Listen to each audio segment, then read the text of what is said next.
ایک دن رسول پاک صلی اللہ علیہ وسلم نے اس محبت کا بھی اعلان فرمایا. فرمایا عائشہ ایک بات بتاؤں تم کو؟ کہ یا رسول اللہ بتائیے. فرمایا جب تم ناراض ہوتی ہو تب بھی مجھے پتہ ہوتا ہے، اور جب راضی ہوتی ہو تب بھی مجھے پتہ ہوتا ہے. یہ دیکھو نرخ بازار محبت کا انوکھا ہو گیا، اور خود خریداروں میں شامل آ کے مولا ہو گیا.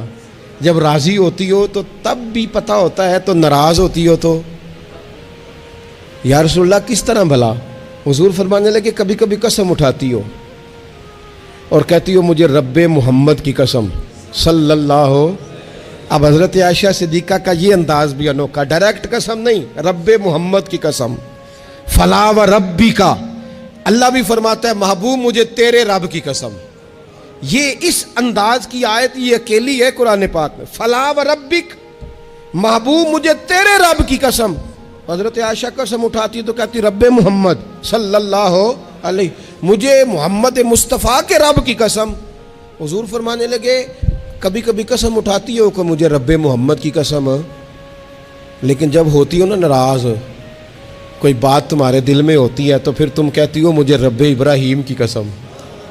پھر تم میرا نام نہیں لیتی، مجھے پتہ چل جاتا ہے کہ آج معاملہ کیا ہے. بدلے بدلے سے میری سرکار نظر آتے ہیں، اندازہ ہو جاتا ہے. جب راضی ہوتی ہو تو رب محمد کہتی ہو صلی اللہ علیہ وسلم، اور جب تمہارے دل میں کوئی بات ہو تو رب ابراہیم کہتی ہو. تو حضرت عائشہ بات سن کے بڑی راضی ہوئی کہ محبوب اتنا خیال رکھتے ہیں. یہاں تک حضور کو خیال ہوتا ہے، پتہ چل جاتا ہے کہ کہاں سے بول رہی ہے. تو محبوب نے جب کہا نا ایسا کرتی ہو، تو حضرت عائشہ کہنے لگی حضور قسم مجھے رب محمد کی، میں نام ہی چھوڑتی ہوں، دل سے تو نہیں نہ نکال سکتی. حضور نام صرف چھوڑتی ہوں، صرف نام.